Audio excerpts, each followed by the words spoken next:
जय गुरुजी। शुक्राना गुरुजी। मेरा नाम मोना है। ये मेरा पहला सत्संग है। मेरे फ़ोन पर बहुत दिनों से मैसेज आ रहे थे कि कुड़िए अपना सत्संग शेयर कर। आज मैं पहली बार अपना सत्संग शेयर कर रही हूँ। संगत जी, अगर बोलते समय मेरे से कोई गलती हो जाए तो प्लीज़ प्लीज़ मुझे माफ़ करना। प्लीज़ गुरुजी आप भी मुझे माफ़ करना। मेरी जर्नी गुरुजी के साथ 2017 में स्टार्ट हुई थी। मेरे पड़ोस में एक आंटी जी रहती थी जिन्होंने मुझे गुरुजी के बारे में बताया था। उन दिनों में मैं बहुत ज़्यादा परेशान थी। मेरे हस्बैंड यानी मेरे अंकल की कोई जॉब नहीं थी। 2014 में उनकी जॉब छूट गई थी और वो ड्रिंक भी बहुत ज़्यादा करते थे। मेरे फादर इन लॉ और मेरी मदर ही मेरी हेल्प करते थे। गुरुजी से मिलने के बाद भी मैं उनसे कनेक्ट नहीं हो पाई। माफ़ करना गुरुजी, माफ़ करना संगत जी। क्योंकि उन दिनों में मैं बहुत ज़्यादा परेशान रहती थी और डिप्रेशन में चली गई थी। फिर एक दिन हमारी सोसाइटी की एक आंटी जी जो कि गुरुजी को बहुत मानती हैं, उन्होंने मुझसे पूछा कि क्या आप बड़े मंदिर चलोगे? तो मैंने हाँ कर दी कि हाँ मैं चलूँगी। मंदिर में पहुंचकर जब मैं लाइन में लगी हुई थी तो वहां पर जो सेवादार थे उन्होंने मुझे बोला, आंटी जी प्लीज़ लाइन में चलिए। ये सुनकर मुझे बहुत हैरानगी हुई कि ये लोग मुझसे उम्र में कितने बड़े हैं, फिर भी मुझे आंटी जी कह रहे हैं। माफ़ करना गुरुजी, माफ़ करना संगत जी। तब मुझे बड़े मंदिर के रूल्स नहीं पता थे कि यहाँ पर सबको आंटी जी और अंकल जी ही कहा जाता है। प्लीज़ प्लीज़ प्लीज़ गुरुजी मुझे माफ़ करना। मंदिर के अंदर जाकर मुझे इतना सुकून मिला, इतना सुकून मिला कि मैं आपके सामने बयान नहीं कर सकती। और वहाँ पे जो शब्द चल रहे थे उनके तो क्या ही कहने। मेरी जितनी भी नेगेटिविटी थी सब चली गई और मेरा मन शांत हो गया। मैं यहाँ पे दिल्ली में जिस एरिया में रहती हूँ, मैं वहाँ का नाम नहीं बता सकती। मंदिर के अंदर मैंने गणेश जी के दर्शन किए, शिव जी के दर्शन किए, गुरु जी की कुटिया के दर्शन किए और वहाँ पर मैंने अरदास की कि गुरु जी मेरी सभी परेशानियों को दूर कर दीजिए। मेरे अंकल की नौकरी नहीं है, उनकी नौकरी लगवा दीजिए।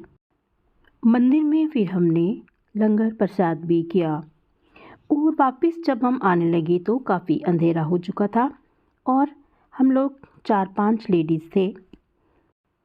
वहाँ पे कहीं भी हमें ऑटो की सेवा दिखाई नहीं दे रही थी। थोड़ी ही देर चलने के बाद हमें एक ऑटो वाले भैया दिखाई दिए तो हमने उन्हें रोककर पूछा कि भैया यहाँ से छतरपुर मेट्रो स्टेशन का रास्ता कितनी दूर है और आप कितने पैसे लोगे? तो भैया ने जितने हमें पैसे बताए मैं सुनकर बहुत ही हैरान हो गई, क्योंकि वो मेरे सोचने से भी बहुत ही ज़्यादा कम पैसे थे। तो भैया ने हमें बताया कि उनकी भी यहाँ पर सेवा लगी है। मैंने गुरुपा का बहुत बहुत शुक्रिया किया कि गुरुपा, थैंक यू गुरुपा, आप कितनी जल्दी सुन लेते हैं।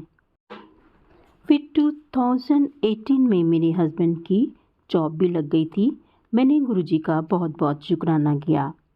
उसके बाद काफ़ी देर तक मेरा गुरुजी से कोई कनेक्शन नहीं हो पाया, क्योंकि तब कोविड भी आ चुका था और मेरी मदर इन लॉ की तबीयत भी बहुत ज़्यादा ख़राब थी। फिर कुछ दिनों से मुझे मैसेज आ रहे थे फ़ोन पर, गुरुजी के मैसेज थे वो, कि कुड़िए अपना सत्संग शेयर कर। तब मुझे पता चला कि फ़ोन पर भी गुरुजी के सत्संग होते हैं। फिर मैंने फ़ोन पर सत्संग सुनना शुरू कर दिया और जब भी मैं सुबह और शाम दोनों टाइम सत्संग सुनती थी। जब भी मैं सत्संग सुनती थी तो मुझे ऐसे लगता था कि जो भी सत्संग में जो भी शेयर किया जाता है, जो भी संगत अपने सत्संग शेयर करती थी, वो जो सत्संग है वो मेरी लाइफ से ही रिलेटेड है। फिर यहाँ 2023 में मैंने और मेरी बेटी ने सावन के व्रत रखे। इस बार जो सावन का महीना था वो 2 महीने चला, वो काफ़ी लंबा था। फिर महीने के एंड में गुरुजी का एक मुझे मैसेज मैंने देखा कि कुड़िए परेशान ना हो, उन सब चंगा ही होगा।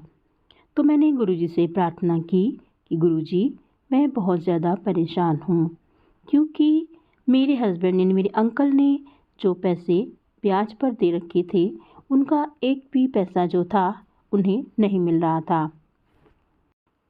लेकिन कुछ ही दिनों के बाद चमत्कार हुआ कि मेरे हस्बैंड को आधे पैसे मिल गए। तो मैं बहुत ही खुश हुई और मैंने गुरुजी का इतना इतना इतना शुक्राना किया कि गुरुजी आप कितनी जल्दी सुन लेते हो, कितनी जल्दी हमारी सभी परेशानियों को आप दूर कर देते हो। आपका अनंतम अनंतम शुक्राना गुरुजी। संगत जी, ये मेरा पहला सत्संग था। मैं बहुत जल्दी ही अपना दूसरा सत्संग भी शेयर करूँगी। तब तक के लिए जय गुरुजी, शुक्राना गुरुजी। ओम नमः शिवाय। शिवजी सदा सहाय। ओम नमः शिवाय। गुरुजी सदा सहाय। जय गुरुजी।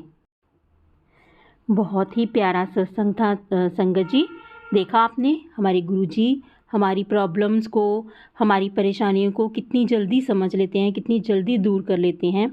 तो आप लोग भी अगर अपना सत्संग शेयर करना चाहते हैं तो व्हाट्सएप पर दिए गए नंबर पर आप अपना सत्संग हमें रिकॉर्ड करके या फिर लिखकर भेज सकते हैं। गुरुजी कहते थे कि सत्संग शेयर करने वाले का भी कल्याण होता है और जो सत्संग सुनता है उसका भी कल्याण होता है। संगत जी, जब हम लोग अपना सत्संग शेयर करते हैं तो ना जाने कौन सी लाइन से, कौन सी बात से किसी दूसरे का भला हो जाए, किसी दूसरे को इससे फ़ायदा मिले और उसकी ज़िंदगी भी सुधर जाए। इसलिए सत्संग सुनना और सत्संग कहना, शेयर करना दोनों ही कल्याणकारी हैं। जय गुरुजी। संगत जी, अगर आपको वीडियो अच्छी लगी हो तो इसे लाइक करें और चैनल को सब्सक्राइब ज़रूर करें और बेल आइकन का बटन ज़रूर दबा दें ताकि हर आने वाले सत्संग आप तक पहुंच सकें और आप इसका लाभ उठा सकें। जय गुरुजी।